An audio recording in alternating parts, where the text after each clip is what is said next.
गुज़िश्ता रोज़ इस्लामाबाद के district courts के बाहर होने वाले खुदकुश हमले का मुकदमा दर्ज कर लिया गया है। वफाकी पुलिस ने नामालूम अफराद के खिलाफ इंसदाद दहशतगर्दी एक्ट के तहत मुकदमा दर्ज कर लिया है। मुकदमे में एक्सप्लोसिव एक्ट, कत्ल और इक़दाम कत्ल की दफ़ात भी शामिल हैं। मज़ीद तफसीलात बता रहे हैं डॉन न्यूज़ के नुमाइंदे शकील करार। शकील, बताइए।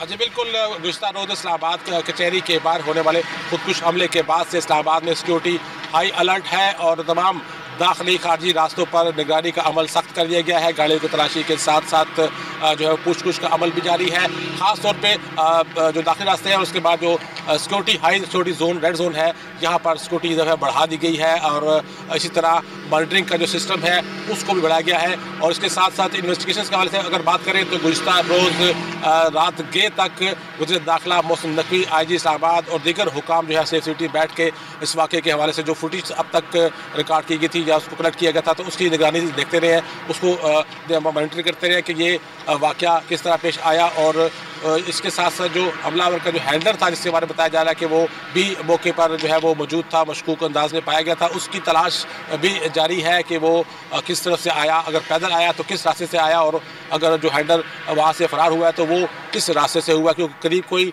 जो है वो स्टेशन भी नहीं है, बस स्टॉप भी नहीं है कि वो किसी से बस से उतर के आए। अगर वो पैदल आया तो किस रास्ते से आया, इस हवाले से जो है वो इंटेलिजेंस अदारे भी अपनी जो है वो इन्वेस्टिगेशन कर रहे हैं और जो मालूमात अब तक मिली है वो इंटीरियर मिनिस्ट्री के साथ शेयर भी की जा रही है।